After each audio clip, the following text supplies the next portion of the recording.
ওকে, আমরা বেশি দেরি না করে আমাদের ক্লাস শুরু করে দেই। আজকে হচ্ছে আমাদের গুণগত রসায়নের লেকচার নম্বর 5। বিগত 4টি লেকচারে আমরা বিভিন্ন রকমের পড়াশোনা করেছিলাম, তবে লাস্ট দিন যেটা পড়েছিলাম সেটা হচ্ছে কোয়ান্টাম সংখ্যা। তো এই কোয়ান্টাম সংখ্যায় ধারাবাহিকতায় আজকের ক্লাস হবে। আজকে আমরা এই কোয়ান্টাম সংখ্যার ডিটেইলস জানবো। তো তোমরা যারা আছো আমাকে একটু জানাও যে আমার কথা ঠিক মতো শুনতে পাচ্ছ কিনা এবং স্ক্রিন দেখতে পাচ্ছ কিনা। যদি আমাকে জানাও আমি তখন শুরু করব, সামনে আগাবো। জি ভাইয়া, সবকিছুই ঠিক মতো দেখতে পাচ্ছি। ওকে, ঠিক আছে। তাহলে আমরা আজকে আমাদের টপিক শুরু করার ক্ষেত্রে প্রথমেই যেটা দেখবো সেটা হচ্ছে, আমরা তো উপশক্তি স্তর সম্পর্কে একটা ধারণা নিয়েছিলাম কালকে। উপশক্তি স্তর, আচ্ছা, এই যে উপশক্তি স্তর আমরা দেখতে পাচ্ছি, এই উপশক্তি স্তর মোটামুটি আমাদের কি ছিল? চারটা ছিল। একটা ছিল এস অরবিটাল, একটা ছিল পি অরবিটাল, একটা ছিল ডি অরবিটাল, আর একটা হচ্ছিল এফ অরবিটাল। তো এই চারটা অরবিটাল আমাদের ছিল। তো আমাদের একটু মাথায় রাখতে হবে যে কিউ দেখতে কেমন হয়। তো সচরাচর আমরা যখন দেখে থাকি এস অরবিটাল, এই যে এরকম গোল শেপের হয়ে থাকে, রাউন্ড শেপ,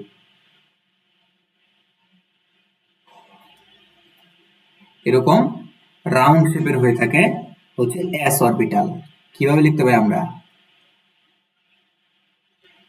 গোলাকৃতি। তো এখানে বিভিন্ন প্রকারই থাকে, নিউক্লিয়াসে চার্জের ঘনত্ব থাকে, ঠিক আছে। তো এটা আমরা মাথায় রাখতে পারি, এটা হচ্ছে কি এস অরবিটাল। এটা কিন্তু প্রয়োজন যে এস অরবিটাল দেখতে কেমন। এস অরবিটাল দেখতে গোলাকৃতির হয়ে থাকে। আচ্ছা, এস অরবিটাল দেখতে গোলাকৃতি, পি অরবিটাল তাহলে দেখতে কেমন?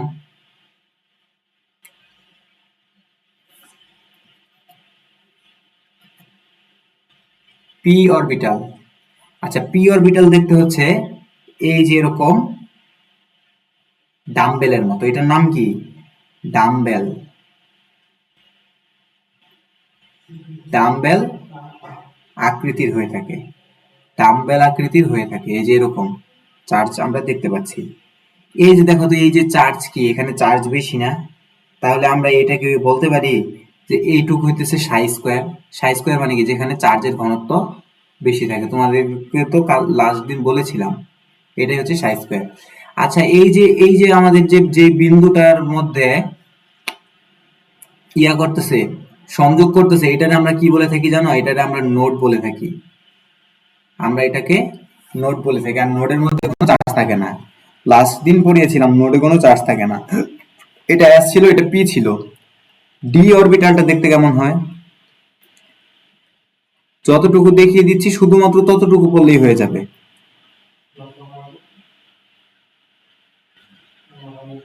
এই যে এটা হচ্ছে ডি অরবিটাল। ডি অরবিটালটা দেখতে এরকম হয়, এটার নাম কি? এটা হচ্ছে ডাবল ডাম্বেল আকৃতি। তো এখানে নিউক্লিয়াসে এখানে চার্জের ঘনত্ব দেখা যায়। তো আমরা আসলে যে এখানে চার্জের ঘনত্ব বেশি থাকে ওইটাকে আমরা সাই স্কোয়ার বলে অভিহিত করে থাকি, হোয়াট এভার, ওইটা ইম্পর্টেন্ট না। এফ অরবিটালের দিকে তাকাও। এফ অরবিটালটা দেখতে কেমন হয়? অ্যাকচুয়ালি এফ অরবিটালটা যে কেমন হয় এটা একদম তুমি আঁকানি আঁকানো মানে সহজ কোনো ব্যাপার না। আমি তাও দেখি আঁকানো যায় কিনা। ধরো এই যে এরকম টাইপেরই আর কি। হ্যাঁ, অনেক অনেক কমপ্লেক্স আর কি। এটা আকৃতিটা কেমন? আকৃতিটা কমপ্লেক্স। এটা আমাদের ব্যাখ্যা করার মতো না। আচ্ছা, আমরা যে এই যে একটা একটা করে দেখতে পাচ্ছি না, এগুলোর লুপ বলে। এই যে এটা হচ্ছে একটা লুপ, এটাকে কি বলে? লুপ। এটাকে কি বলে? লুপ বলে, লুপ। ওকে, দুইটা লুপের যে সংযোগস্থল সেটাকে আমরা কি বলে থাকি? নোড বলে অভিহিত করে থাকি। তো এইটা উপশক্তি। ভাইয়া, লুপ জিনিসটা বুঝতে পারলাম না।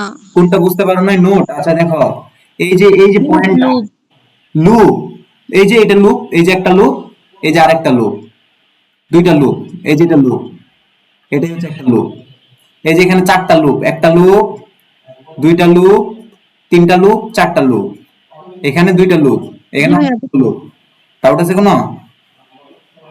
লুপ, এই যে লুপ, এল ও পি, লুপ। জি ভাইয়া, বুঝছি। আচ্ছা, ওকে। তো উপশক্তি স্তর সম্পর্কে এতটুকু জানলেই হয়ে যাবে। তো আমরা ডিটেলস বোঝার চেষ্টা করি যে কোয়ান্টাম সংখ্যা জিনিসটা কি। কোয়ান্টাম সংখ্যা সম্পর্কে তোমাদের তো ধারণা দিয়েছিলাম যে কোয়ান্টাম সংখ্যা অ্যাকচুয়ালি এটাই, যেটা হচ্ছে যে আমরা একটা ইলেকট্রন কেমন আছে, কোথায় আছে, কিভাবে আছে আমরা একদম পুঙ্খানুপুঙ্খভাবে জানতে চাই। তাহলে এই জানার জন্য আমাদের কি কিছু স্পেসিফিক জিনিসের প্রয়োজন, ওই জিনিসগুলাই হচ্ছে কি কোয়ান্টাম সংখ্যা। কোয়ান্টাম সংখ্যা চার ধরনের দেখছিলাম: প্রধান কোয়ান্টাম সংখ্যা, সহকারী কোয়ান্টাম সংখ্যা, চৌম্বকীয় কোয়ান্টাম সংখ্যা, স্পিন কোয়ান্টাম সংখ্যা। একবার রিক্যাপ করে নিলাম। তো এখন প্রধান কোয়ান্টাম সংখ্যা সম্পর্কে আমরা একটু ডিটেলস পড়ি। প্রধান কোয়ান্টাম সংখ্যা কিন্তু আমরা অলরেডি পড়ে ফেলেছি। এখন যা যা বলবো সবই তোমার কাছে কি একটা রিভিশনের মতো মনে হবে। প্রধান কোয়ান্টাম সংখ্যা, আচ্ছা প্রধান কোয়ান্টাম সংখ্যাকে আমরা কি দিয়ে প্রকাশ করি? এম দিয়ে প্রকাশ করি। আচ্ছা প্রধান কোয়ান্টাম সংখ্যা কে আবিষ্কার করছে? আবিষ্কার কে করছে? বোর আবিষ্কার করছে, নিলস বোর। ওই যে আমাদের যে বোরের মডেল দিছিল, ওই বোরের মডেলেই কিন্তু প্রথমে এই কথাটা বলতে পারছিল। তো বিজ্ঞানী নিলস বোরই কিন্তু এটা আবিষ্কার করেছিল, তাই না? আচ্ছা, ইলেকট্রনের এই যে আমরা বলতেছি যে শক্তি স্তর বা কোয়ান্টাম সংখ্যা, এই কোয়ান্টাম সংখ্যাটা আর কিছুই না, সেটা হচ্ছে শক্তি স্তর। শক্তি স্তর, শক্তি স্তর যেটা সেটাই হচ্ছে কোয়ান্টাম সংখ্যা। আমি যদি বলি যে একটা ইলেকট্রন 2 নাম্বার শক্তি স্তরে আছে, 2 নাম্বার শক্তি স্তরে আছে, তাহলে কোয়ান্টাম সংখ্যা কত? 2 হয়। তার মানে এই কোয়ান্টাম সংখ্যা হচ্ছে আর কিছুই না, এটা হচ্ছে শক্তি স্তর, একই জিনিস। ঠিক আছে? এখন কোয়ান্টাম সংখ্যা কিসের উপর নির্ভর করে? আকারের উপর নির্ভর করে না। দেখো তো খেয়াল করে, এটা ছিল কোয়ান্টাম সংখ্যা, এটা 1, এটা 2, আকার যত বড় হইতেছে আমার কোয়ান্টাম সংখ্যার মানও কি তত বাড়তেছে। 3, এটা হচ্ছে 3। তাহলে আমাদের ব্যাসার্ধের উপর নির্ভর করে না? অবশ্যই ব্যাসার্ধের উপর নির্ভর করে। তার মানে যদি আর এর মান বাড়ে তাহলে আমরা লিখতে পারি কি এখান থেকে একটা সিদ্ধান্ত, যে আর এর মান যদি বাড়ে এন এর মানও বাড়ে। আচ্ছা তুমি আমাকে বলো, এন এর মান যদি বাড়ে তাহলে কি শক্তির মানও কি বেড়ে যায় না? এটা কি আমরা লিখতে পারি? অবশ্যই লিখতে পারি। আচ্ছা এখানে আমি সাইডে কয়েকটা কথা লিখে রাখি, যে কথাগুলো তোমাদেরকে অসংখ্যবার বলা হয়েছে। এন এর মান যদি 1 হয় সেটা হইতেছে কে শেল, এন এর মান যদি 2 হয় এল শেল, এন এর মান যদি 3 হয় এম শেল, আর এন এর মান যদি 4 হয় এন শেল। এই কথাগুলা অসংখ্যবার বার বলা হয়েছিল, বাট কোয়ান্টাম সংখ্যা রিলেটেড কথা যখন বলছি তাই বলে দিলাম। আচ্ছা, এই যে এম, এম দিয়ে আমাদের কি প্রকাশ করে? এটা প্রকাশ করে হচ্ছে আকার, আকার অথবা সাইজ প্রকাশ করে, আকার অথবা সাইজ প্রকাশ করে। ঠিক আছে? এখন আমি তোমাকে বলতে চাই যে সূত্রটা তোমরা ছোটবেলায় পড়ে আসছো, যে এম তম শক্তি স্তরে, একটু রেসপন্স করো তো, এন তম শক্তি স্তরে সর্বোচ্চ ইলেকট্রন ধারণ ক্ষমতা কত? এটা তো তোমরা পড়ে আসছো। 2টি। না না, 2টি না, 2n²। 2n², এন তম শক্তি স্তরে সর্বোচ্চ ইলেকট্রন ধারণ ক্ষমতা হচ্ছে 2n²। সর্বোচ্চ ইলেকট্রন ধারণ ক্ষমতা হচ্ছে 2n²। এটা তোমরা 19 পড়ে আসছো, তোমরা এটা 19 পড়ে আসছো। তাহলে আমি যদি বলি যে 1 নাম্বারের জন্য n যদি 1 হয়, সেই ক্ষেত্রে ইলেকট্রন সর্বোচ্চ ইলেকট্রন ধারণ ক্ষমতা কত হবে? 2টি, কারণ 2 × 1² 2টি। আমি যদি বলি n = 2 এর জন্য সর্বোচ্চ ইলেকট্রন ধারণ ক্ষমতা কত হবে? আমাকে বলো তো, 2 × 2² না? তাহলে কি 8 না? আচ্ছা, এটা যদি বুঝে থাকো, আমি যদি বলি n = 3 এর জন্য সর্বোচ্চ ইলেকট্রন ধারণ ক্ষমতা কত হবে? 2 × 3² না? তাহলে কত? 3², 3 × 3 = 9, 18, 18টি না? তাহলে এইভাবে আমি যদি 4 এর জন্য বলি, 4 এর জন্য যদি বলি সর্বোচ্চ ইলেকট্রন ধারণ ক্ষমতা কত হবে? 2 × 4², 32। 32টি। হ্যাঁ, 32টি। তো এটা কিন্তু তোমাকে মাথায় রাখতে হবে যে সর্বোচ্চ ইলেকট্রন ধারণ ক্ষমতা হচ্ছে 2n², 2n²। এখন তোমাকে একটা ডিফারেন্স দেখাই, এই ডিফারেন্সটা নিয়ে অনেকেই কনফিউজড হও। একটা হচ্ছে সর্বোচ্চ ইলেকট্রন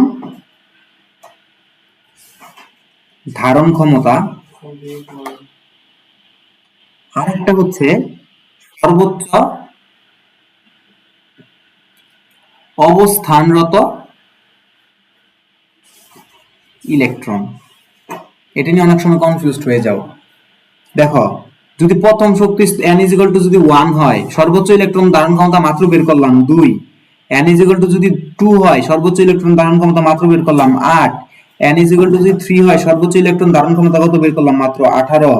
সর্বোচ্চ ইলেকট্রন ধারণ ক্ষমতা n = যদি 4 হয়, তখন কত হয়? 32। এভাবে ধারাবাহিকভাবে যদি আমি n = 5 বের করি, সেটা হবে কত? 5 স্কয়ার, 5 5 25 ইনটু 2 50। n = 6 যদি বলি, তাহলে কত হবে?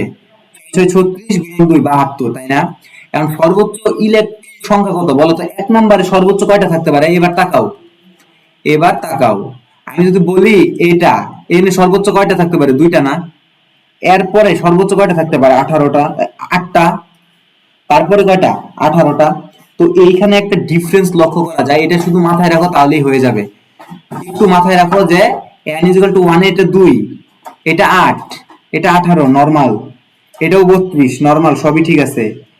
কিন্তু এইখানে এটা 32 50 না হয়, এটা কত হয়ে যায়? এটা হয়ে যায় 32, আর এটা হয়ে যায় কত? 18। এটা হচ্ছে কি? সর্বোচ্চ অবস্থানরত ইলেকট্রন সংখ্যা। এরপরে যদি আমি n = 7 বলে থাকি, আচ্ছা n = 7 পর্যন্ত দেখানোর দরকার নাই, তুমি এইটুকু জাস্ট মাথায় রাখো যে সর্বোচ্চ ইলেকট্রন ধারণ ক্ষমতা আর সর্বোচ্চ অবস্থানরত ইলেকট্রন এর মধ্যে একটা ছোট ফারাক আছে। এই ফারাকটা এই যে n = 4 পর্যন্ত বোঝা যায় না, n = 5 আর n = 6 এর ক্ষেত্রে কি লক্ষ্য করা যায়। জাস্ট এইটুকু বললেই হয়ে যাবে। তো আমার আর এই মানে প্রধান কোয়ান্টাম সংখ্যা রিলেটেড আর কিছু বলার নাই। আর এখানে যা যা বলছি তোমরা সবই জানতা, জাস্ট রিপিট করা হয়েছে। হ্যাঁ, এবার আসো সহকারী কোয়ান্টাম সংখ্যা। সহকারী কোয়ান্টাম সংখ্যা, বা মাঝে মাঝে দেখতে পারো যে অ্যাজিমুথাল কোয়ান্টাম সংখ্যা। অ্যাজিমুথাল কোয়ান্টাম সংখ্যা কিন্তু মাঝে মাঝে দেখতে পারো প্রশ্নে, যে অ্যাজিমুথাল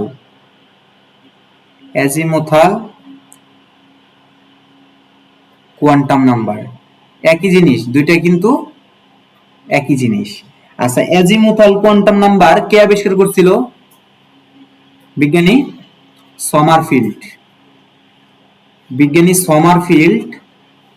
অ্যাজিমুথাল কোয়ান্টাম সংখ্যা আবিষ্কার করেছিল। আচ্ছা, অ্যাজিমুথাল কোয়ান্টাম সংখ্যা আমাদের আসলে কি বোঝায়, কি চিনায়? এটাই চিনায় যে ইলেকট্রন কোন উপশক্তি স্তরে আছে, কোন উপশক্তি স্তরে আছে, আমাকে এইটাই শুধু জানান দেয় সহকারী কোয়ান্টাম সংখ্যা। তুমি তো জানো যে উপশক্তি স্তরগুলোকে এটা কি দিয়ে অভিহিত করা হয়? এল দিয়ে অভিহিত করা হয় না? এই এল এর মান কি? উপশক্তি স্তর কয়টা আমাদের বলো তো? প্রথমেই তো দেখালাম এস পি ডি এফ। তাহলে আমরা এখান থেকে বলতে পারি, এটা আগেও কালকে পড়াইছিলাম, এল = যদি 0 হয়, এটা হইলো এস উপশক্তি স্তর। এল এর মান যদি হয় 1, পি উপশক্তি স্তর। এল এর মান যদি হয় পি, ডি উপশক্তি স্তর। এল এর মান যদি হয় 3, এফ উপশক্তি স্তর। এটা লাস্ট দিনও পড়িয়েছিলাম, জাস্ট আজকে মনে করিয়ে দিলাম। ঠিক আছে? তো এইখানে তোমাকে এটাও তো বলছি যে এস। এখন এই যে তুমি যে বললা দুইটি, ওই দুইটিটা আসলে কি জানো? একটি অরবিটালে ইলেকট্রন ধারণ ক্ষমতা। এগুলা কিন্তু সূক্ষ্ম কথাগুলো বুঝতে হবে। একটি অরবিটালে ইলেকট্রন ধারণ ক্ষমতা, এটা হচ্ছে কি? এটা হচ্ছে দুইটি। এটুক মাথায় রাখো, ঠিক আছে? আচ্ছা, এই যে এস অরবিটাল পি অরবিটাল নিয়ে কথা বলতেছিলাম না, দেখো তো এস অরবিটালে সর্বোচ্চ কয়টি ইলেকট্রন থাকতে পারে? আর এস অরবিটালের অরবিটাল কয়টি? এনে একটা জিনিস বুঝার আছে, নিচে লিখে একদম ডিটেইলস বুঝাই দেই। দেখো, আমি যদি বলি এস অরবিটালের জন্য, তুমি কি জানো এস অরবিটাল দেখতে কেমন হয়? প্রথমেই বুঝাই দিছিলাম, গোলাকৃতি হয়ে থাকে। এই এস দিয়ে আসলে কি বোঝায়? এস দিয়ে বোঝায় হচ্ছে শার্প। এস দিয়ে কি বোঝায়? শার্প বোঝায়। এই এস অরবিটালের জন্য অরবিটাল কয়টা থাকে? অরবিটাল কয়টা থাকে? অরবিটাল থাকে একটি। এখন তুমি আমাকে বলো, একটি অরবিটালে ইলেকট্রন ধারণ ক্ষমতা কয়টি? দুইটি। তাহলে ইলেকট্রন কয়টা থাকে? ইলেকট্রন ধারণ ক্ষমতা কয়টি? এক সেকেন্ড। ইলেকট্রন ধারণ ক্ষমতা কয়টি হইলো? তাহলে দুইটি হইলো না? তাহলে কি আমরা লিখতে পারি এটা হইলো এস স্কয়ার? লেখা যায়? দেখো আমি আরেকবার বলতেছি, একটি অরবিটালে ইলেকট্রন ধারণ ক্ষমতা সর্বোচ্চ দুইটি থাকতে পারে। এবার আমি তোমাকে বলছি এস মানে বোঝায় হলো সার, এস এ অরবিটাল হচ্ছে একটি। এখন তুমি আমাকে বলো, একটি অরবিটালে যদি দুইটা ইলেকট্রন ধারণ ক্ষমতা রাখতে পারে তাহলে এস এ কয়টা সর্বোচ্চ হতে পারে? দুইটা। তার মানে দুইয়ের বেশি এস এ থাকতে পারে না, এই জন্য এটা সর্বোচ্চ হচ্ছে এস স্কয়ার। এবার আমি বললাম পি এর ক্ষেত্রে, পি মানে কি বোঝায় জানো? পি মানে বোঝায় হচ্ছে প্রিন্সিপাল। এটা কেমন আকৃতির হয়? ডাবল ডাম্বেল আকৃতির, তোমাকে শুরুতেই আজকে পড়াইলাম। আচ্ছা আমাকে বলো এখানে অরবিটাল কয়টা হয়? এখানে অরবিটাল হয় তিনটি। কালকে একটু দেখাইছিলাম, দেখো মনে পড়ে? এই যে পি অরবিটাল হচ্ছে এই যে এরকম হয়, এই যে পি, পি অরবিটাল দেখতে কেমন হয়? তিনটি, এই যে এরকম তিনটি। তাহলে সর্বোচ্চ ইলেকট্রন ধারণ ক্ষমতা কয়টি হবে? ইলেকট্রন ধারণ ক্ষমতা কয়টি হবে? ছয়টি। তাহলে তুমি এখানে লিখতে পারো পি টু দি 6টি। পাওয়ার 6। হ্যাঁ, এই ছয়টা কিভাবে থাকে জানো? এই যে, এই যে তিনটা থাকে এরকম এরকম এরকম, দেখছো ছয়টা? পি অরবিটালের জন্য এই যে এইভাবে ছয়টা থাকে। লিখেই দেই,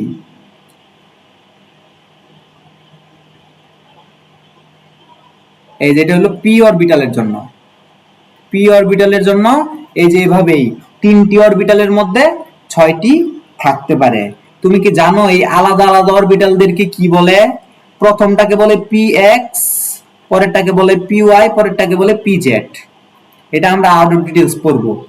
তো এরপর আমরা নেক্সট চলে যাই ডি এর ক্ষেত্রে। ডি মানে কি আমাকে বলতে পারবা? ডি মানে হচ্ছে ডিফিউজ। ডিফিউজ অরবিটাল সংখ্যা কয়টা থাকে? পাঁচটি। অরবিটাল সংখ্যা পাঁচটি থাকে। ইলেকট্রন ধারণ ক্ষমতা কয়টা হয়? 10টি। এখান থেকে তুমি সর্বোচ্চ ডি 10 পর্যন্ত লিখতে পারবা। আর ডি কেমন দেখতে হয়? এই যে এরকম 1 2 3 4 5, 1 2 3 4 5, এই যে ইলেকট্রন গুলা আর কি ওইভাবে থাকে। ওটা তোমাকে ডিটেলস দেখাবো, এই জন্য এখনই দেখাচ্ছি না। এফ মানে কি? এফ মানে হচ্ছে ফান্ডামেন্টাল। ফান্ডামেন্টাল এফ এ সর্বোচ্চ কয়টা থাকতে পারে? এফ এ সর্বোচ্চ 7টি অরবিটাল থাকতে পারে। অরবিটাল যদি 7টি থাকতে পারে তাহলে ইলেকট্রন সংখ্যা সর্বোচ্চ কয়টি থাকতে পারে? 14টি না? তাহলে আমরা লিখতে পারি যে এফ এর ক্ষেত্রে এফ টু দি পাওয়ার এরকম 14টা সর্বোচ্চ ইলেকট্রন থাকতে পারে। সর্বোচ্চ 14টা ইলেকট্রনই কি করতে পারে? থাকতে পারে। আশা করি তোমরা বুঝতে পেরেছো। এতটুকু যদি বুঝে থাকো, আরেকটা ছোট টপিক দেখিয়ে দিব কিনা? হ্যাঁ,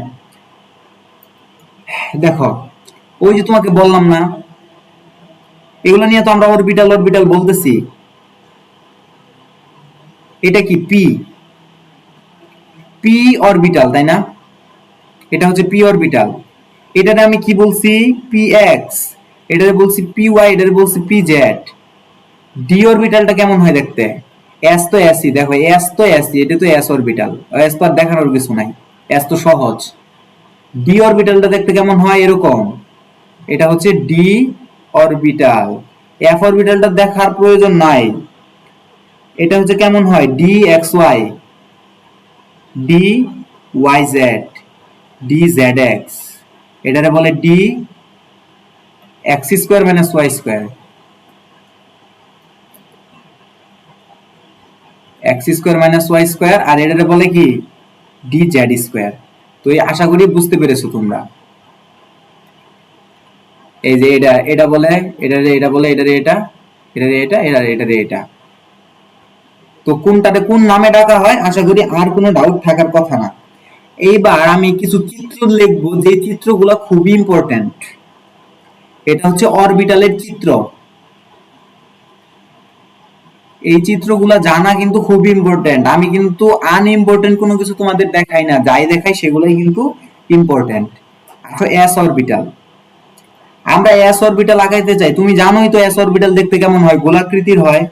তাহলে আমরা যদি একটা অক্ষ কল্পনা করি, দেখো আমরা যদি একটা অক্ষ কল্পনা করি, এটা হচ্ছে এক্স অক্ষ, এটা হচ্ছে ওয়াই অক্ষ, আর এটা হচ্ছে জেড অক্ষ। এটা এক্স অক্ষ, এটা ওয়াই অক্ষ, এটা জেড অক্ষ। আমরা যদি এরকম একটা অক্ষ কল্পনা করি, এস দেখতে কেমন হয়, অন্য কালার দিয়ে দেখাই। এস দেখতে মোটামুটি এরকম গোলাকৃতির হয়, যদিও ভুল হইল না, এই যে গোল হয়ে গেছে, গোল হয়ে গেছে। এটা এরকমই থাকে আসলে, মূলত এস অরবিটাল দেখতে। এইবার আমি যদি বলি পি অরবিটাল দেখতে কেমন হয়, তুমি তো জানো পি অরবিটাল দেখতে এরকম ডাম্বেল আকৃতির হয়। এখন আমরা আলাদা আলাদা ভাবে দেখবো যে পি এক্স, এস এর জন্য তো আর X S X X S Y নাই, তো পি এক্স, পি এক্স দেখতে কেমন হয় আমি দেখি। এটা যদি হয় ওয়াই অক্ষ, এটা যদি হয় এক্স অক্ষ, আর এটা যদি হয় জেড অক্ষ, এটা যদি হয় জেড অক্ষ, এটা এক্স, এটা ওয়াই, এটা জেড অক্ষ হয়, তাহলে পি এক্স অরবিটালটা কি হয় জানো, এই এক্স অক্ষের সাথে, এই যেরকম এক্স এর সাথে হয়। আমি যদি বলি এবার পি ওয়াই, আমি ফার্স্ট ফার্স্ট আগায় ফেলাই, এটা তো এক্স, এটা তো ওয়াই, এটা তো জেড। ওয়াই কেমন হবে, এই যে ওয়াই বরাবর। এবার আমি যদি বলি পি জেড দেখতে কেমন হয়, এই যে জেড দেখতে জেড অ্যাক্সিস বরাবর হয়, এটা এক্স, এটা ওয়াই, এটা জেড। তো পি এক্স ওয়াই জেড বুঝতে পেরেছো, এবার ডি দেখতে হবে, এবার ডি দেখতে হবে। আমি তোমাকে কি বলছিলাম, ডি এর ক্ষেত্রে D X Y, D X Y দেখতে কেমন হয়, আমরা প্রথমে আঁকাই, এটা হচ্ছে এক্স। এখন দেখো আমরা এক ডি এক্স ওয়াই আঁকানোর বুদ্ধি শিখাই, মনোযোগ দাও, গভীর মনোযোগ দিতে হবে। আমরা কিভাবে আঁকাবো, আমরা প্রথমে এইভাবে আঁকাবো, দেন আমরা এইভাবে আঁকাবো। খুবই বাজে হয়ে গেল, এই যে এইভাবে আঁকাবো। এবার আঁকানোর পরে আমরা অ্যাক্সিস দিব, আমরা আগে এক্স ওয়াই জেড দিব না। দেখো এটা তো এক্স, এটা তো ওয়াই, এটা তো জেড, আমরা ধরি জেড এক্স ওয়াই। তুমি আমাকে বলো তো প্রত্যেকটার সাথে প্রত্যেকটার কোণ কত, প্রত্যেকটার সাথে প্রত্যেকটার কোণ 90 ডিগ্রি না? তাহলে আমরা এক্স এর বদলে কি আমি এখানে ওয়াই বা জেড লিখতে পারি, এখানে এক্স এর বদলে ওয়াই বা জেড লিখতে পারি, বা এখানে জেড এর বদলে এক্স লিখতে পারি, যে কোনো কিছু লিখতে পারি। মানে আমার কথা হচ্ছে, আমার এই তিনটা অ্যাক্সিস 90 ডিগ্রি কোণে থাকলেই হয়েছে, তাই না? তাহলে আমরা এবার কি করব জানো, আমরা এবার এটারে ধরবো এক্স, এটারে ধরবো ওয়াই, এটারে ধরবো জেড। কেন ধরলাম দেখো, তুমি খেয়াল করে দেখো, আমাদের এই যে লুপ, এই লুপগুলা আমাদের এক্স ওয়াই তলে চলে আসছে। আমাদের কি এক্স ওয়াই না, এক্স ওয়াই তলে চলে আসছে। কিভাবে আগাইতে হয় এগুলো কিন্তু পারতে হবে। এবার আসো ওয়াই জেড, ওয়াই জেড কিভাবে আঁকাবো, ওইভাবেই আমরা যেভাবে শিখছি ওইভাবেই আঁকাবো। এতগুলা মনে রাখতে পারবা না, যেভাবে আঁকাইছিল ওইভাবে আঁকাবা। কিন্তু এবার কি দিবা, এটার নাম কি দিবা? আচ্ছা, যেভাবে আঁকাইছে ওইভাবে না আঁকায়া অন্যভাবে দেখো, মনে রাখো এটা কি ওয়াই জেড না?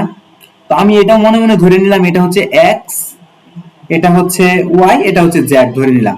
এবার কি এটা ওয়াই জেড তলে না? দেখো তো এই ওয়াই জেড তলে থাকতে হবে না? এখন এই ওয়াই জেড তলে যদি থাকতে হয়, তাহলে এটা এইভাবে আঁকাইতে হবে না। দেখো একবার এরকম, আরেকবার এরকম।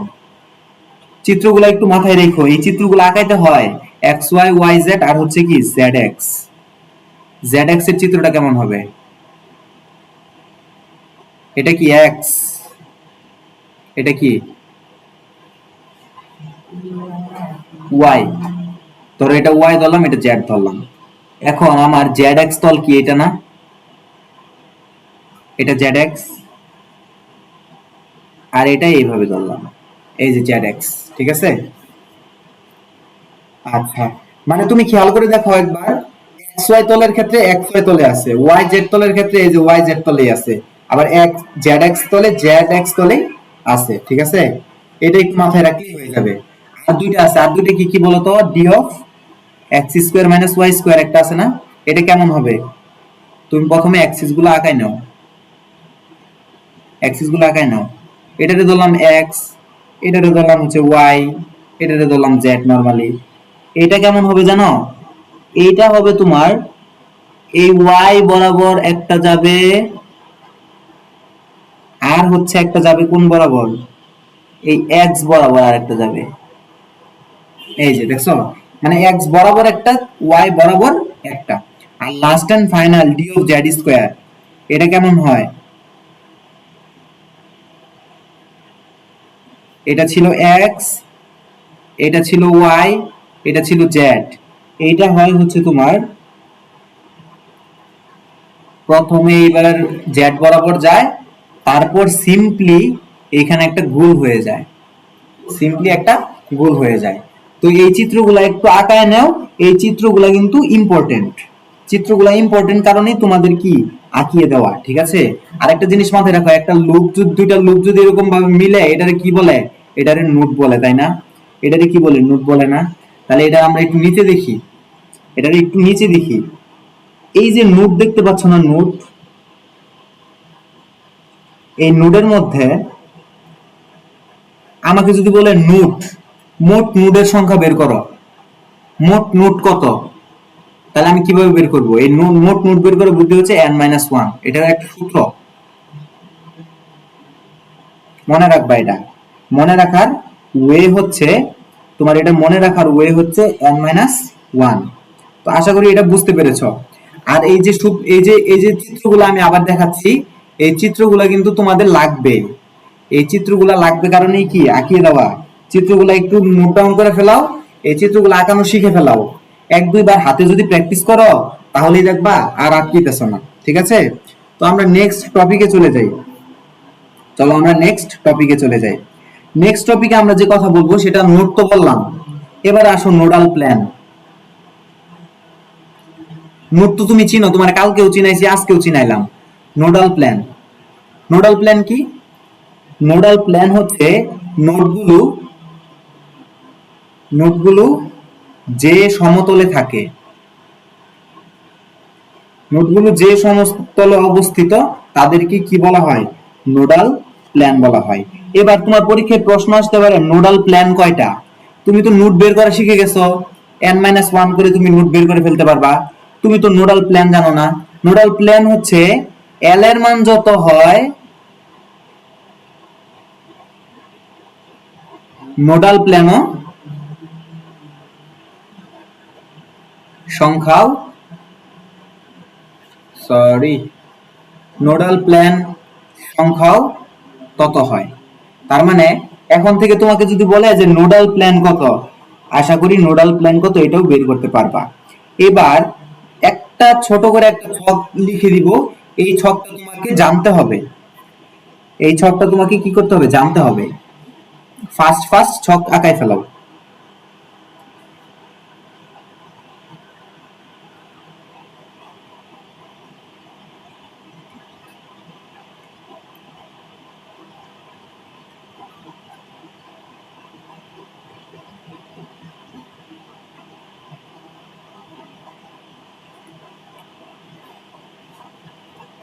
আচ্ছা, আমার ছক আঁকানো শেষ। এখানে নাম দিলাম হচ্ছে অরবিটাল, এখানে নাম দিচ্ছি হচ্ছে নোডাল প্ল্যান নাম্বার, আর এটা হচ্ছে নোডাল প্ল্যান ইকুয়েশন। এটা কিন্তু শুধুমাত্র তোমাদের এইচএসসি এর জন্যই না, একই সাথে অ্যাডমিশনের জন্য ইম্পর্টেন্ট, তাই এটা একটু হেলা ফেলাই নিও না। যদি হয় এস, যদি হয় P X P Y P Z, যদি হয় ডি অফ এক্স ওয়াই, যদি হয় ডি অফ ওয়াই জেড, যদি হয় ডি অফ জেড এক্স, যদি হয় D of X square minus Y square, and lastly যদি হয় ডি অফ জেড স্কোয়ার। এইগুলোর জন্য আমরা লিখে দিব, একদম মনে রাখার দরকার নাই, এগুলো দুই একবার দেখলে অটোমেটিক মাথায় চলে আসে। এটা কত হবে জানো? এস এর জন্য, এস এর জন্য হয় 0, এটা থাকেই না, অনুপস্থিত। এটার জন্য হয় 1 1 1, পি এর জন্য কি হয় 1, পি এর জন্য কি হয় 1। এবার আমি দেখো লিখে দিব, যদি থাকে এখানে x তাহলে তুমি এখানে লিখবা yz, যদি থাকে এখানে y তাহলে এখানে লিখবা xz, আর যদি থাকে z তাহলে লিখবা xy। মনে রাখতে হইলো না? এটা কি মুখস্থ করতে হইলো? আমাকে বলো তো। যদি x থাকে x ছাড়া অন্য দুইটা, যদি y থাকে y ছাড়া অন্য দুইটা, যদি z থাকে z ছাড়া অন্য দুইটা। মুখস্থ করতে হইলো? হইলো না। এবার দেখো এইগুলা কি হয়, এগুলো প্রত্যেকটাই 2 করে, প্রত্যেকটাই 2 করে, শুধুমাত্র z এর মান শূন্য। তার মানে এটা মনে রাখার কোনো ঘটনা, s এর মান শূন্য আর z স্কয়ার এর মান শূন্য। p সবগুলাই 2, d সবগুলাই, p সবগুলাই 1, d সবগুলাই 2। এবার আমরা d এর জন্য নোডাল ইকুয়েশন গুলো লিখবো। d এর জন্য দেখো কিভাবে মনে রাখা হয় আমি বলি। কি দেওয়া আছে? dxy দেওয়া আছে না? dxy দেওয়া আছে। তাহলে নাই কোনটা ভাইয়া? নাই কোনটা? নাই হচ্ছে z। তাহলে এই ইকুয়েশনের মধ্যে কি হবে জানো? yz zx। তার মানে নাই কোনটা একবার খেয়াল করো, এখানে নাই কোনটা z, তাহলে এই দুইটার মধ্যে z কমন থাকবে। দেখছো নাই কোনটা z, দুইটার মধ্যে z কমন থাকবে। এবার নাই কোনটা x, এবার x কমন থাকবে। দেখো খেয়াল করে, xy zx, দেখো x কমন। এখানে নাই কোনটা x, এই যে x কমন। দেখছো মুখস্থ করতে হইলো নাকি মনে রাখার ট্রিক শিখাই দিলাম? তো মনে রাখার ট্রিক্স কিন্তু তোমাকে শিখাই দিছি, এরপরে একবার মনে রাখবা, এগুলো মুখস্থ করার কোনো প্রয়োজন নাই। আর x স্কয়ার মাইনাস y স্কয়ারটা কত হবে? yz zx, এই যে এটার মতো। এটাও মুখস্থ করার দরকার নাই, এটা হবে হুবহু, এটা হবে হুবহু এটার মতো, মনে রাখবা। আর z স্কয়ারের জন্য কি? এটা শূন্য, শূন্য মানে কি? অনুপস্থিত। তো এই ছকটা একবার জাস্ট মনে রাখলেই আশা করি কোনো সমস্যাই হবে না। ঠিক আছে? আর তোমার এল এর মান আর দেখার কোনো প্রয়োজন নাই। তো আমি যদি তোমাকে বলি তাহলে তুমি কি কি শিখলা? তুমি শিখলা এন এর মান বের করা। এন মানে কি? এন মানে হচ্ছে প্রধান শক্তি স্তর। তাহলে তোমাকে যদি বলি এখন একটা ইলেকট্রন দিয়ে যে ইলেকট্রনটা এন এর মান কত বের করতে পারবা না। আমি যদি বলি এল, এল দিয়ে কি বোঝায়? উপশক্তি স্তর বোঝায়, উপশক্তি স্তর বোঝায়। আমাদের আর বাকি দুইটা যে কোয়ান্টাম সংখ্যা আছে ওগুলো কি মনে আছে কি? একটা ছিল এম আর একটা ছিল কি এস। এম দিয়ে কি বোঝাচ্ছে? এই এম দিয়ে কি বোঝাইতেছিল? চৌম্বকীয়, চৌম্বকীয় কোয়ান্টাম সংখ্যা মানে কি বোঝায়? দিক বোঝায়, দিক, চৌম্বকীয় দিক বোঝায়। আর এটা কি স্পিন না? স্পিন দিয়ে কি বোঝায় জানো? ঘূর্ণন। স্পিন দিয়ে কি বোঝায়? ঘূর্ণন। এখন আমি তোমারে বলতে চাই যে এনতম কক্ষপথে অরবিটাল সংখ্যা কত? এটা কি বলতে পারবা? দেখো এনতম কক্ষপথে অরবিটাল সংখ্যা, আর যদি বলতে চাই এনতম কক্ষপথে সর্বোচ্চ ইলেকট্রন ধারণ ক্ষমতা। এইগুলা তোমরা অনেক গোলমাল পাকায় ফেলবা, এই জন্যই তোমাদেরকে কিন্তু ভালোভাবে দেখাই দিচ্ছি ধারণ ক্ষমতা। এনতম কক্ষপথে অরবিটাল সংখ্যা হচ্ছে এন স্কয়ার। এবার তুমি আমাকে বলো একটা অরবিটালে সর্বোচ্চ 2টা করে ইলেকট্রন থাকতে পারে না? তাহলে এন স্কয়ারে কি হইতে পারে? 2n স্কয়ার হবে না? তাহলে এটা কি 2n স্কয়ার। এইটা কিন্তু খুব ভালোভাবে মনে রাখো। এই কথাগুলো দেখতে একই রকম মনে হয়, একটু আলাদা হয়, আর আমাদের ইকুয়েশন গুলো কি হয়ে যায়? চেঞ্জ হয়ে যায়। একটাই একটাই অরবিটালে সর্বোচ্চ কয়টা ইলেকট্রন থাকতে পারে? 2টা ইলেকট্রন থাকতে পারে। কারণ তুমি তো জানোই, তুমি তো জানোই অরবিটাল দেখতে কেমন হয়। অরবিটাল গুলো দেখতে এরকম হয়। আর অরবিটালে ইলেকট্রন গুলো কেমন থাকে? এই যে এরকম ভাবে স্পিন আকারে থাকে। এটা তো তোমরা আগে থেকেই জানতা।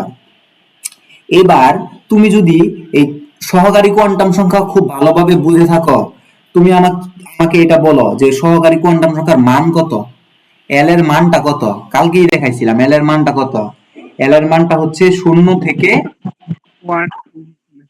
থেকে n মাইনাস 1 পর্যন্ত। 0 থেকে n মাইনাস 1 পর্যন্ত না? এবার তুমি আমাকে বলো, আমি যদি বলি n এর মান যদি 1 হয়, l এর মান কত? l এর মান কত? l এর মান হবে 0। আর l এর মান 0 মানে কি বোঝায়? l এর মান 0 মানে বোঝায় 1s। আচ্ছা, আমি তোমাকে এবার বলতে চাই n এর মান যদি 2 হয় তাহলে n এর মান কি বোঝায়? n এর মান বোঝায় শূন্য থেকে n-1 পর্যন্ত। তার মানে l এর মান হবে 0 এবং l এর মান হবে 1। বুঝতে পেরেছো? এই শূন্যের জন্য হবে হচ্ছে 2s। কেন 2s? কারণ n এর মান হচ্ছে 2 আর শূন্যের জন্য হচ্ছে s।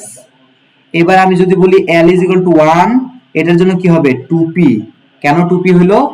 কারণ 2 তো হচ্ছে n এর মান আর p টা হচ্ছে কি l is equal to 1, s টা কি l is equal to 0। আগের আগের গুলো যদি ভালোভাবে বুঝে থাকো এটা কোনো ডাউট থাকার কথা না। এবার আমি বলতে চাই কয়েকটা एग्जांपल দিয়ে তোমাদের ডাউট ক্লিয়ার করে দেই। n এর মান যদি 3 হয় তখন কি হবে? l এর মান হবে 0, l এর মান হবে 1, l এর মান একই সাথে হবে 2।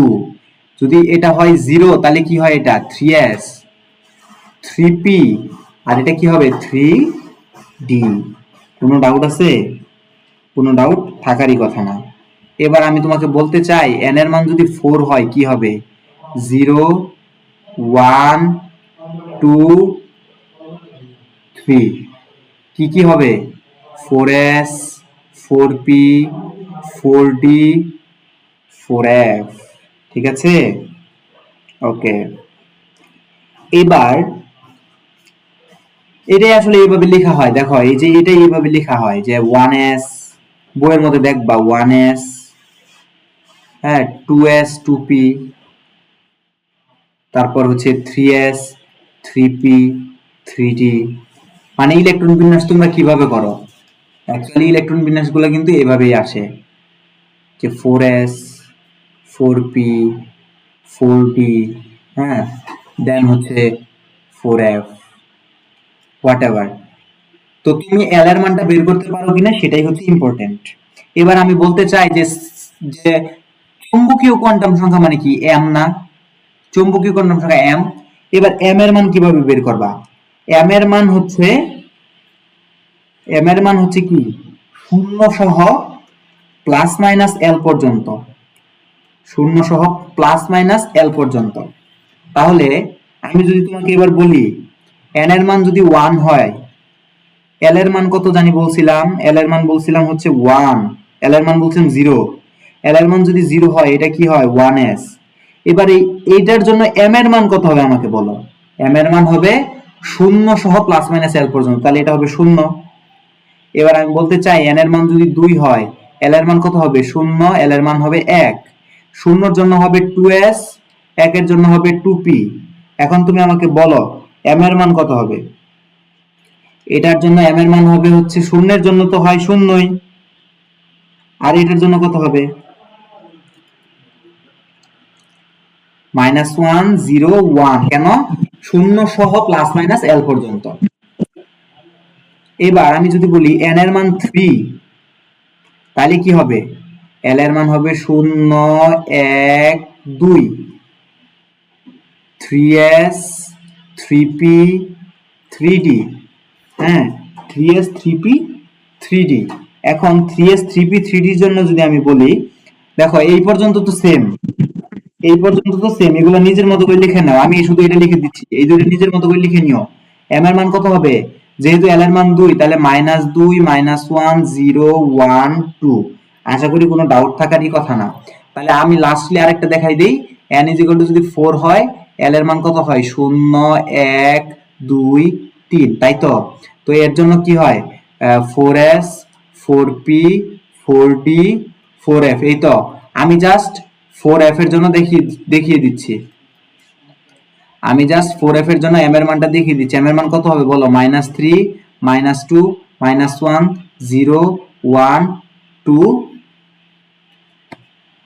and 3। তাহলে টোটাল কয়টা? 1, 2, 3, 4, 5, 6, 7টা। তার মানে আমরা 7টি ভ্যালু। দেখো রিলেট করতে পারতাছো কি? দেখো একটা জিনিস কি রিলেট করতে পারো? অরবিটালও কিন্তু এতগুলাই থাকে। এই যে অরবিটাল কয়টা থাকে?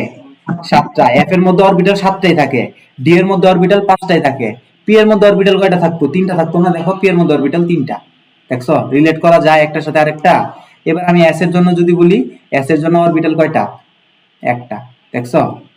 এবার এইবার আমি যদি এস নির্ণয় করতে চাই, এস এস কি, এস হচ্ছে স্পিন।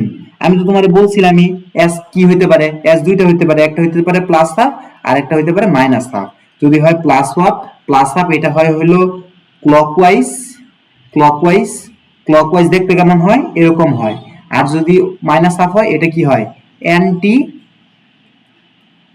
ক্লকওয়াইজ। অ্যান্টি ক্লকওয়াইজ দেখতে কেমন হয়, এই যে এরকম দেখতে হয়। এবার কি তুমি রিলেট করতে পারছো যে এই যে অরবিটাল থাকে 7টা, এই 7টার মধ্যে ইলেকট্রন কয়টা থাকে, 14টা। কেন 14টা থাকে, কারণ একটা থাকে প্লাস হাফ আর একটা থাকে মাইনাস হাফ। এই যে আমি তোমার যদি এটা আঁকায় দেখাই, এটা যদি তোমার একবার আঁকায় দেখাই, 7টা আঁকায় দেখানো যাবে না, আমি ডি এর জন্য দেখাচ্ছি। হ্যাঁ, 1 2 3 4 5, এই যে 5টা, এটা ডি অরবিটালের জন্য যদি আমি বলি এম এর মান কত বলছিলাম, দেখো তো ডি এর জন্য এম এর মান কত, রিলেট করতে পারছো কিনা। এম এর মান বলছিলাম 5, দেখো তো 5টা হইছে, 1 2 3 4 5, 5টা হইছে, এটাই হচ্ছে এম এর মান। আর আমি যদি বলি স্পিন কোয়ান্টাম সংখ্যা কি হয়, একটা হয় প্লাস একটা হয় মাইনাস, তাহলে আমি যদি এই 5টার মধ্যে সর্বোচ্চ ইলেকট্রন 10টা থাকতে পারে না, তাহলে আমি 10টা ইলেকট্রন লিখবো। প্রথমে একটা, দুইটা, তিনটা, চারটা, 5টা হয়ে গেছে কিন্তু। এইবার হচ্ছে 6 7 8 9 এন্ড 10, এইভাবে একটা ক্লকওয়াইজ একটা অ্যান্টি ক্লকওয়াইজ ইলেকট্রন গুলা কি করে, বিন্যস্ত অবস্থায় থাকে। কোনো ডাউট আছে কি তোমাদের, একটু জানাও আমাকে। এই এই কোয়ান্টাম সংখ্যা, ভাইয়া। এই কোয়ান্টাম সংখ্যার এন এর মান, এল এর মান, এম এর মান এবং এস এর মান, এই সবগুলা নির্ণয় যে করলাম, এগুলা দেখে কি কোনো ডাউট আছে? না ভাইয়া। আচ্ছা আচ্ছা, চৌম্বকীয় কোয়ান্টাম সংখ্যায় মোটামুটি সবই দেখিয়ে দেওয়া হয়েছে তোমাকে, আর কিছু জানানোর প্রয়োজন নাই। ঠিক আছে, এতটুকু বললেই হবে। এখন আমি তোমাকে বলতে চাই দু একটা কথা, যে দু একটা কথা তোমার অ্যাডমিশনের সময় অনেক কাজে লাগবে। সেটা হচ্ছে, তোমার যদি বলে কখনো ম্যাগনেটিক মোমেন্ট বের করার জন্য, এমসিকিউ কিন্তু বোর্ডেও চলে আসতে পারে, অস্বাভাবিক কিছু না। ম্যাগনেটিক মোমেন্ট, তোমার যদি বলে ম্যাগনেটিক মোমেন্ট জিনিসটা কি, তুমি খালি একটা সূত্র জেনে রাখো, root over of N into N plus two, root over of N into N plus two, এটা মনে রাখো। এইখানে এন এর মান কি, দেখো এন এর মান কিন্তু এখানে প্রধান কোয়ান্টাম সংখ্যা না, এটা মনে রেখো। এখানে এন এর মান হচ্ছে অযুগ্ম ইলেকট্রন। অযুগ্ম ইলেকট্রন মানে কি, বেজোড় ইলেকট্রন। এই যে একটা সূত্র, এই সূত্রটা কিন্তু একটু মাথায় রাখার চেষ্টা করো। তো অযুগ্ম ইলেকট্রন কি, ম্যাগনেটিক মোমেন্ট কি, তোমাকে একটা উদাহরণ দিয়ে বুঝাই দিচ্ছি আমি, এর থেকে বেশি কিছু ভাইয়া বলবো না। স্ক্রিন দেখতে পাইতেছি না। কি দেখতে পাচ্ছ না, কি দেখতে পাচ্ছ না? স্ক্রিন দেখতে স্ক্রিন দেখতে পাচ্ছ না? স্ক্রিন তো দেখা যাচ্ছে, স্ক্রিন কি দেখা যাচ্ছে না? জি ভাইয়া, দেখা যাচ্ছে। আচ্ছা, তুমি একবার তাহলে বের হয়ে আবার ঢুকো, তাহলেই হয়তো দেখতে পাবা। দেখো, জি আমি না। আমি ম্যাগনেটিক মোমেন্ট নিয়ে একটা মানে ম্যাথ দেখিয়ে দিচ্ছি, যেন তুমি বুঝতে পারো যে ব্যাপারটা কেমন। এর থেকে ডিটেলস বলবো না, কিভাবে কি হইলো এটা তোমরা অ্যাডমিশনে জানতে পারবা। ধরো আমরা সোডিয়ামের ম্যাগনেটিক মোমেন্ট বের করতে চাই আমরা। এবার ম্যাগনেটিক মোমেন্ট বের করার জন্য দেখো তো, সোডিয়ামের ক্ষেত্রে আমি যদি বলি যে ইলেকট্রন বিন্যাসটা কেমন হয়, 1s² 2s² 2p⁶ আর কি 3s², না?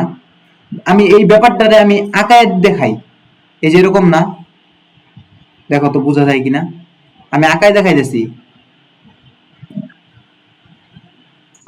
হ্যাঁ, 3 1 না, ওটা 2 লিখছেন। 1 হবে, 1 হবে, সরি মিস্টেক। আর লাস্ট কত হবে, এটা 1। তুমি আমার দেখো তো সবগুলাই কি জোড়ায় জোড়ায় আছে না, শুধু এই এক বেচারাই কি সিঙ্গেল হয়ে গেছে, এই বেচারা কি সিঙ্গেল হয়ে গেছে, এই এই বেচারার নামই আমি দিচ্ছি হতেছে কি, অযুগ্ম ইলেকট্রন।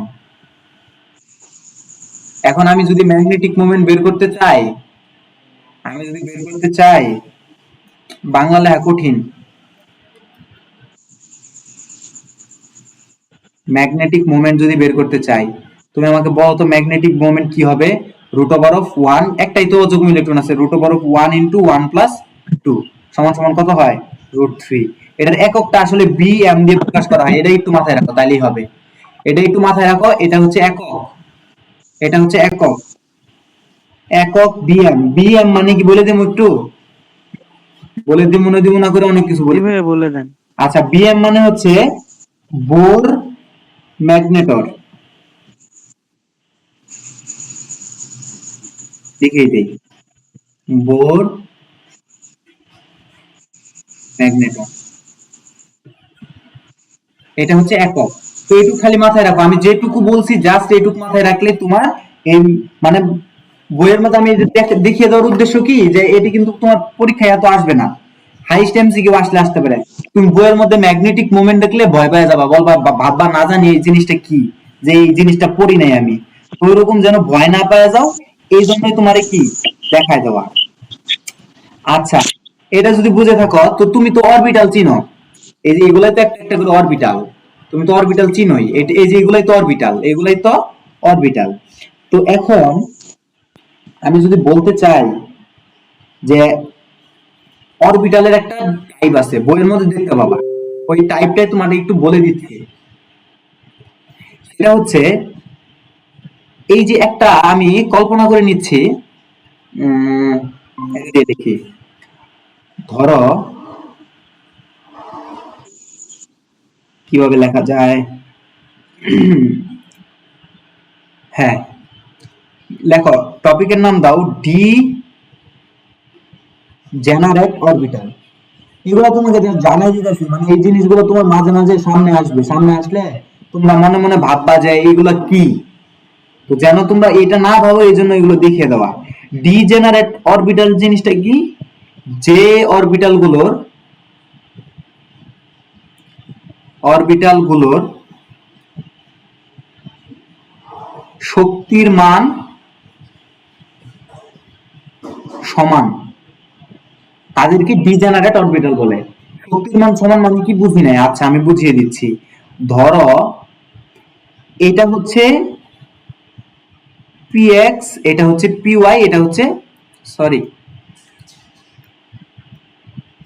আরে কি করলাম এটা, আচ্ছা এটা হচ্ছে পিওয়াই, এটা হচ্ছে পিজেড। হ্যাঁ, তুমি কি জানো এই পি এর এইখানে যতখানি শক্তি আছে এইখানেও ততখানি শক্তি আছে, এইখানেও ঠিক ততখানি শক্তি আছে, তাহলে এটারে আমরা বলতে পারি হচ্ছে ডিজেনারেট।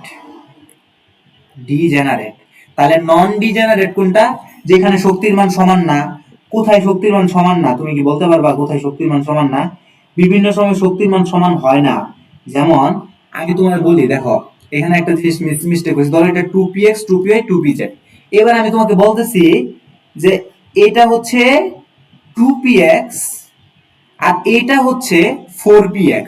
এখন তুমি আমারে বলো এই দুইটার কি শক্তির মান কখনো সমান হইতে পারে? কারণ এটার তো n এর মান 4, এটার শক্তি তো বেশি, আর এটার n এর মান 2, শক্তি কম, তাহলে কি এই দুইটা শক্তির মান কি সেম না? এই শক্তির মান যদি সেম না হয় তাহলে সেটারে বলা হয় নন ডিজেনারেট।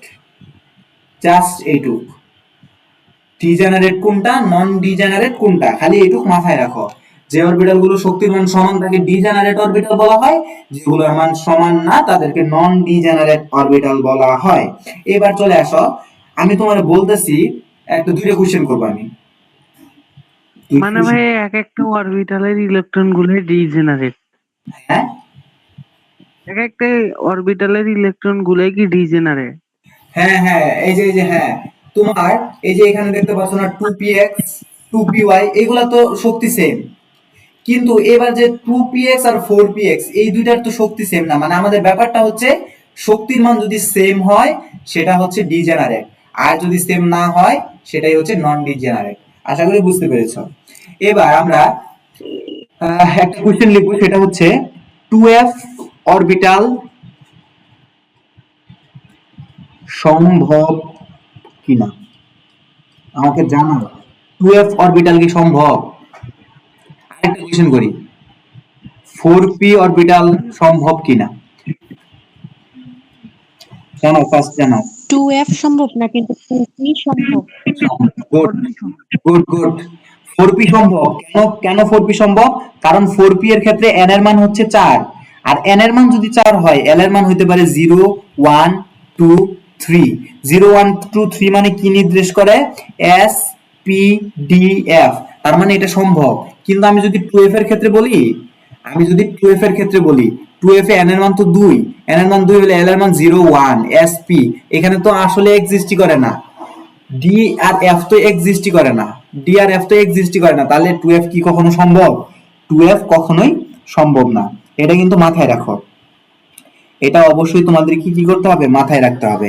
এবার আমি আরেকটা কোশ্চেন করতেছি, এগুলা কিন্তু পারা জিনিস, বারবার প্র্যাকটিস করানোর উদ্দেশ্য হচ্ছে যেন তুমি পারো। বলতেছি প্রধান কোয়ান্টাম সংখ্যা, প্রধান কোয়ান্টাম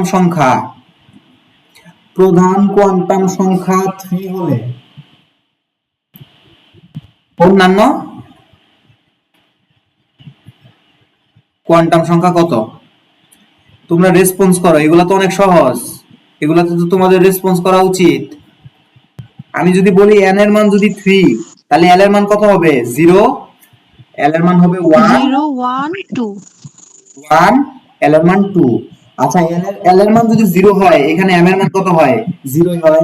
m এর মান যদি 1 হয়, m এর মান কি হয়? -1 0 1 হয় না? 0 আর এখানে কি হয়? -2 মাইনাস -1 0 1 2। এবার আমি s এর জন্য বলি, s এর জন্য এই প্রত্যেকটার সাথে 2 গুণ, মানে কি এটার সাথেও প্লাস মাইনাস হাফ, এটার সাথেও প্লাস মাইনাস, এটার সাথেও এটা সবগুলোর সাথে। তো আমরা সবগুলোর সাথে না লিখে একবারে লিখে দিই, হ্যাঁ? যে ধরো এই যে s এর জন্য এই প্রত্যেকটার সাথে s সমান সমান প্লাস মাইনাস হাফ। আচ্ছা, প্লাস মাইনাস হাফ লিখি না, আমরা লিখি একটা প্লাস হাফ কমা মাইনাস হাফ, সুন্দর দেখা যায়, দেখতে কি হয়? সুন্দর দেখা যায়। আচ্ছা, এটা যদি বুঝেই থাকো, তাহলে একটা কোশ্চেনের অ্যান্সার দাও আমাকে। আমি জাস্ট ফার্স্ট কোশ্চেন করব, অ্যান্সার দিবা। বলো ডি অরবিটালে সর্বোচ্চ ইলেকট্রন কতটি থাকতে পারে? বলো। 10টি 10টি। গুড। যে বলেছো 10টি সে বুঝতে পেরেছো। কারণ কি, ডি অরবিটাল একটা ডিতে অরবিটাল হচ্ছে 5টা, আর প্রত্যেকটা অরবিটালে 2টা করে 5টি ইলেকট্রন থাকতে পারে। তাহলে ডি অরবিটালে সর্বোচ্চ কি হতে পারে? 10টি ইলেকট্রন থাকতে পারে। এবার তুমি আমাকে বলো, তোমরা 19 কি ইলেকট্রন বিন্যাস পড়ো নাই? যদিও আজকে এই টপিক পুরোটা শেষ করতে পারবো না, বাট যতখানি শেষ করা যায় করে দিব। তোমরা ইলেকট্রন বিন্যাস তো পড়ছো না? ওই ইলেকট্রন বিন্যাসটা আজকে একটু ডিটেইলস জি করব। ভাইয়া ইলেকট্রন বিন্যাস কিভাবে করতে হয় এটা তোমরা খুব ভালোভাবেই জানো। এখন এই ইলেকট্রন বিন্যাস করতে গিয়ে বিভিন্ন সময় বিজ্ঞানীরা অনেক নীতি দিছে, অনেক নীতি দিয়েছে। তো এরকম 3টা নীতি আমাদেরকে জানতে হবে এইচএসসি লেভেলে। একটা হচ্ছে আউফ বাউ নীতি, এটাও তোমরা শুনছো আমি জানি, আউফ বাউ নীতি শুনছো। আর জি ভাইয়া বাকিগুলো শুনছো কিনা জানি না, পাউলির বর্জন নীতি,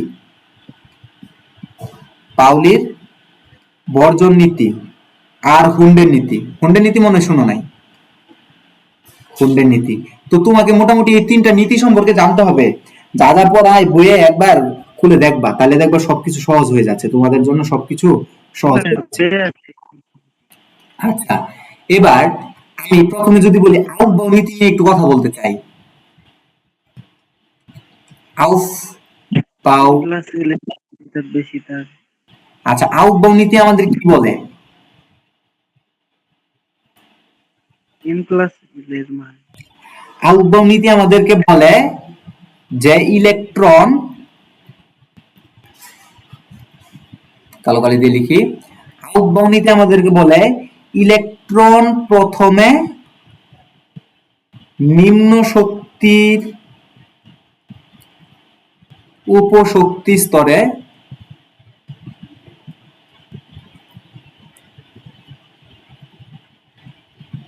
প্রবেশ করে।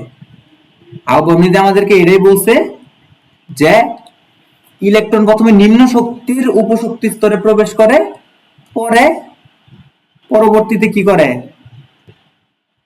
ক্রমান্বয়ে, একদম ক্রমান্বয়ে বানান ভুলে গেছি, ক্রমান্বয়ে উচ্চ শক্তির উপশক্তি স্তরে প্রবেশ করে। যাই হোক, বুঝতে পারবা। এখন দাঁড়াও দেখি 1 সেকেন্ড। হুম, এখন এটার মানে কি? এটার মানে কি? এটার মানে হচ্ছে নিম্ন শক্তি স্তর কোনটা, উচ্চ শক্তি স্তর কোনটা, তুমি তো জানো, তুমি তো এটা অলরেডি জানো। এন এর মান যদি হয় 1, এটা হচ্ছে নিম্ন শক্তি স্তর। এন এর মান যদি হয় 2, এন এর মান যদি হয় 3, এন এর মান যদি হয় 4, এন এর মান যদি হয় 5, আস্তে আস্তে কি শক্তিগুলা বাড়ে না? আস্তে আস্তে কি শক্তিগুলার মান বাড়তে বাড়তে থাকে না?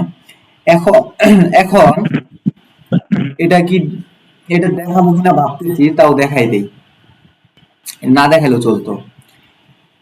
এন এর মান যদি 1 হয়, এন এর মান যদি 1 হয়, তাহলে এটা কি হয়, 1s না? এন এর মান যদি 2 হয়, সেটা কি হয়, 2s 2p, তাই না? এন এর মান যদি 3 হয়, সেটা কি হয়, 3s 3p 3d। ব্যাপারগুলো তো এরকমই, তাই না? আর এন এর মান যদি 4 হয়, সেটা হয় 4s 4p 4d 4f 4f। তো ইলেকট্রনগুলো কিভাবে সজ্জিত থাকে? ইলেকট্রনগুলো কিন্তু মূলত সজ্জিত থাকে এই যে এইভাবে। দেখো তো খেয়াল করে, তোমরা পড়ছো তো এগুলা, এই জন্য দেখাতে চাচ্ছিলাম না। এইভাবে সজ্জিত থাকে না,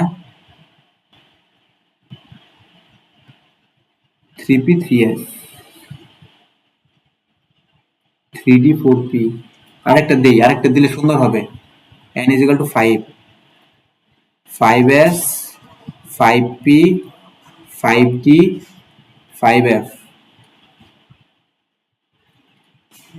এটা এই পর্যন্ত এরকম এরকম ভাবে আর কি সজ্জিত থাকে। আর দিলাম না, মনে রাখো এগুলা। তাহলে এটা এটা মনে কিভাবে রাখছিলা তোমরা 9-10-এ?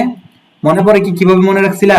এই যে মনে রাখছিলা না, S S PS PS DPS DPS, তারপরে কি এফডিপিএস এফডিপিএস, এইভাবে মনে রাখছিলা না?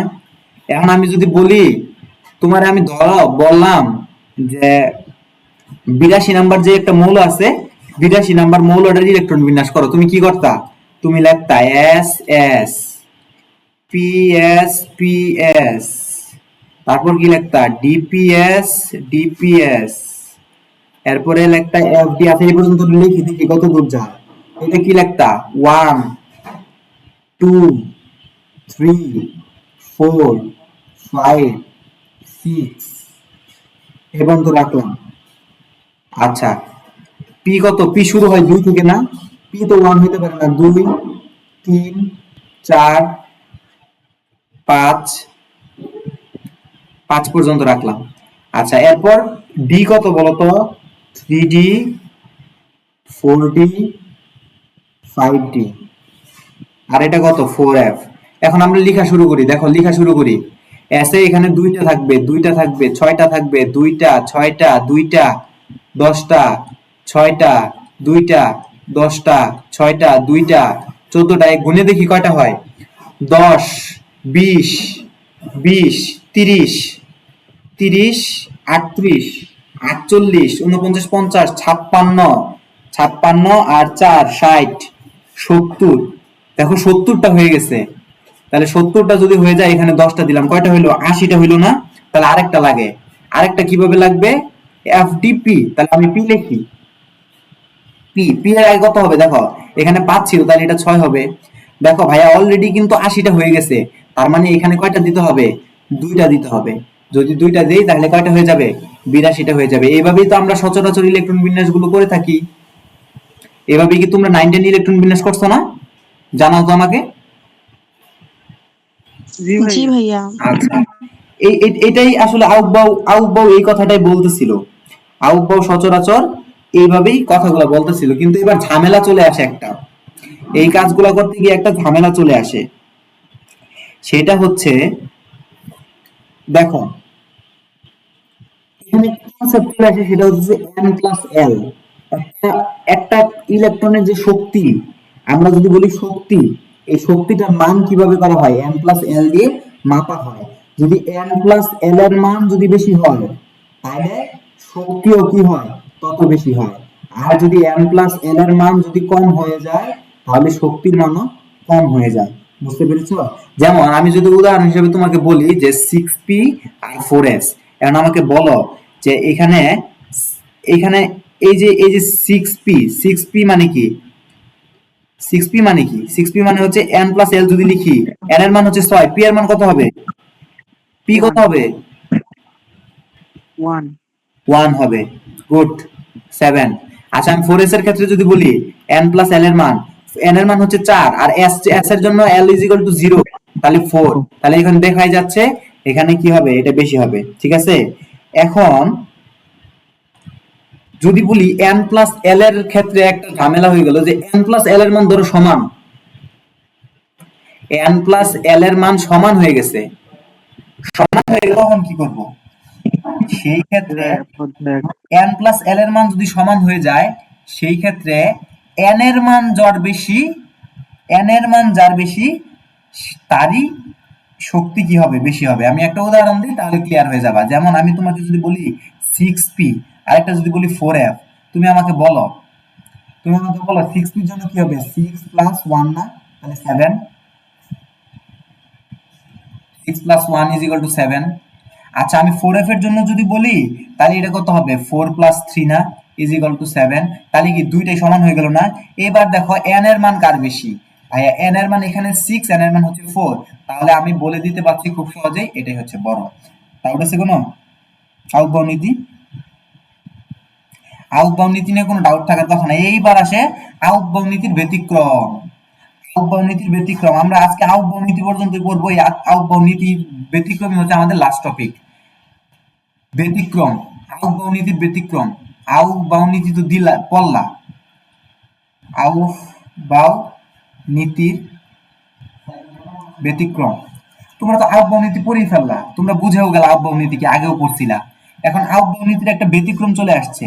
ব্যতিক্রমটা হচ্ছে আমাকে বলতেছে যদি এই যে উপশক্তি স্তরগুলা যে দেখলা না, এই উপশক্তি স্তরগুলো যদি অর্ধপূর্ণ, অর্ধপূর্ণ অথবা পূর্ণ থাকে, পূর্ণ থাকার